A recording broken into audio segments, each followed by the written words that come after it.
Hello बच्चों, आज का हमारे पास टॉपिक है force acting on a current carrying conductor placed in a magnetic field. आपने देखा होगा प्रीवियस टॉपिक्स में हमने एक जो कंडक्टर लिया था, कोई भी चार्ज पार्टिकल लिया था, वो चार्ज पार्टिकल जब हम मैग्नेटिक फील्ड में रखते हैं या फिर हम इलेक्ट्रिक फील्ड में रखते हैं तो एक फोर्स एक्सपीरियंस्ड होती है। इसी तरह से जब हम चार्ज पार्टिकल को मैग्नेटिक फील्ड में रखेंगे तो मैग्नेटिक फोर्स एक्सपीरियंस्ड होगी। इसी तरह से हम अब चार्ज पार्टिकल को ना लेकर अब एक कंडक्टर ले रहे हैं। क्या ले रहे हैं? एक कंडक्टर ले रहे हैं। और यहाँ पर हमने एक कंडक्टर लिया है, ये वाला। अब ये आपको पता है, ये हमारे पास वायर है, एक XY वायर है और इसमें करंट फ्लो हो रहा है इस तरह से। ठीक है, I करंट फ्लो हो रहा है। तो जब हम कोई भी कंडक्टर लेते हैं और उस कंडक्टर में हम करंट फ्लो करते हैं तो उसके चारों तरफ मैग्नेटिक फील्ड बनती है। क्या बनती है? मैग्नेटिक फील्ड बनती है। तो हम इसमें मैग्नेटिक फील्ड निकालनी है इस पॉइंट के लिए। कोई P पॉइंट ले लें, ये हम कर चुके हैं।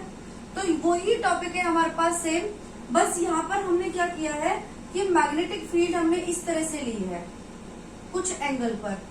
क्या लिए? कुछ एंगल पर। और कुछ एंगल वाला टॉपिक भी हम कर चुके हैं। ओके, तो उसमें हमारे पास फोर्स, मैग्नेटिक फोर्स कितनी लगती है? मैग्नेटिक फोर्स कितनी लगती है आपके पास?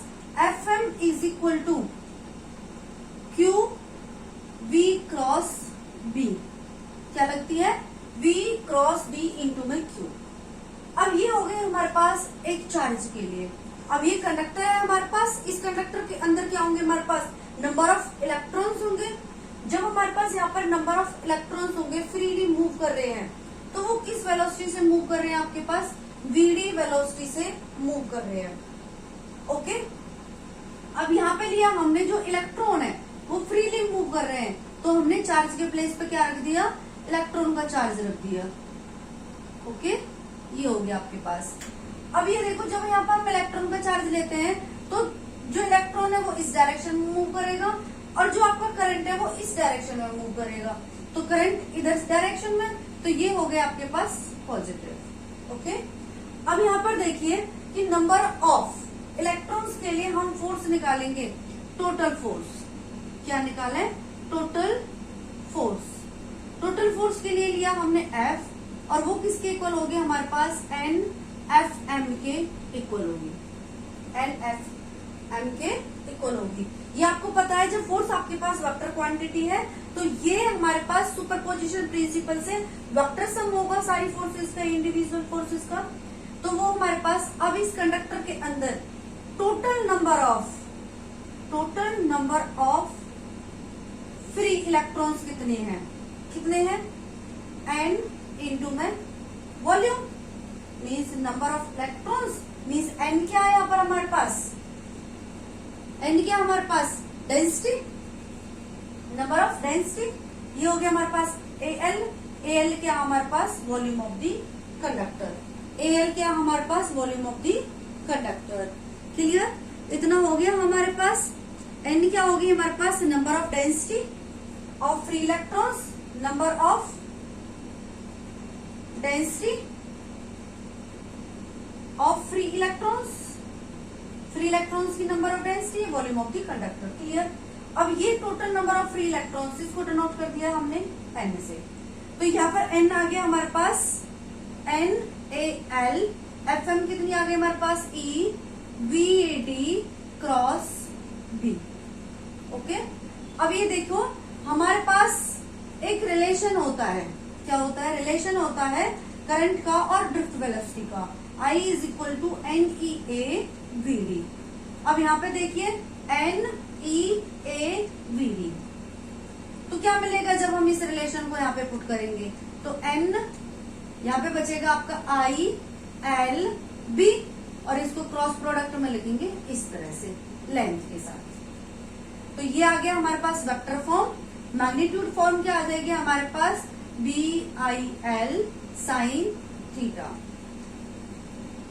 थीटा जब आपके पास 90 डिग्री होगा तो फोर्स हो जाएगी आपके पास BIL, और जब थीटा आपके पास 0 डिग्री हो जाएगा तो फोर्स हो जाएगी आपकी 0। ये आपको पहले से ही पता है। फॉर्मूला क्या आया अब आपके पास, मैग्नेटिक फोर्स का जो आपके पास फोर्स आई है वो आ गई आपके पास BIL साइन थीटा, और 90 डिग्री पे आ गई आपके पास, जब ये आपके परपेंडिकुलर होगी फोर्स तो ये आ जाएगी आपके पास, मैग्नेटिक फील्ड आपकी परपेंडिकुलर होगी कंडक्टर पर तो ये आ जाएगी आपके पास BIL। ओके, अब मैं इसको एक और तरीके से समझाती हूँ आपको, और आपको वो तरीका अच्छा लगे, वो मेथड अच्छा लगे तो उस मेथड से कर लेना। देखिए इधर इसने कहा है सीधे सीधे कि हमें एक कंडक्टर लेना है और एक मैग्नेटिक फील्ड के अंदर उसको प्लेस करना है। हमने यहाँ पर मैग्नेटिक फील्ड ली इनवर्ड, और यहाँ पर हमने एक कंडक्टर ले लिया और जिसकी लेंथ है हमारे पास L। करंट ऐसे फ्लो हो रहा है तो चार्ज पार्टिकल की वेलोसिटी ऊपर की तरफ, मैग्नेटिक फील्ड अंदर की तरफ, तो हम क्या लगाएं, पार्टिकल कहाँ चल रहा है, तो हम लोग पान रूल से पार्टिकल ऊपर की तरफ, मैग्नेटिक फील्ड अंदर की तरफ, फोर्स किधर आ गई आपके पास, किधर साइड। ऐसे ही पहले वाले में निकाल सकते थे हम, फ्लेमिंग लेफ्ट हैंड रूल भी यूज कर सकते हैं, उसमें ट्राई कर लेना, ये आ गई इधर साइड। अब यहाँ पर जब आपको पता है कंडक्टर है, और जब हम उसकी पूरी लेंथ पे ना लेकर स्मॉल लेंथ पर लें तो क्या होगा हमारे पास फॉर्मूला, मैग्नेटिक फोर्स एक्सपीरियंस होगी, ये तो आपको पता है, मैग्नेटिक फोर्स एक्सपीरियंस होगी, तो वो हो गई हमारे पास कितनी फोर्स, QVB साइन थीटा हो गई। अब जब देखो मैग्नेटिक फील्ड अंदर है, पार्टिकल ऊपर जा रहा है, तो परपेंडिकुलर हो गया, परपेंडिकुलर के लिए साइन थीटा क्या हो गया आपके पास, साइन 90, और साइन 90 की वैल्यू 1, तो ये आ गई आपके पास कितनी, और किस वेलोसिटी से मूव करेगा, VD से। जब हम स्मॉल लेंथ के लिए ले रहे हैं तो चार्ज भी कितना होगा आपके पास, स्मॉल होगा, DQ। वेलोसिटी क्या होती है आपके पास, DL अपॉन में DT इंटू में B, ये क्या बन जाएगा आपका IDLB। और जब हम स्मॉल पार्टिकल के लिए इसको लेंगे तो हमारे पास फोर्स भी क्या हो जाएगी, DF। तो इंटीग्रेशन कर दें, इंटीग्रेशन कर दिया, इंटीग्रेशन के बाद DF का क्या हो जाएगा F, I और B टेकिंग आउटसाइड, और DL का क्या हो जाएगा आपका L, क्योंकि कंप्लीट लेंथ हमारे पास क्या है L, तो फोर्स आ गई हमारे पास VIL। आप इस मेथड से सॉल्व करो, इस मेथड से सॉल्व करो, कोई भी मेथड आप यूज करो वो ही करेक्ट है। Thank you.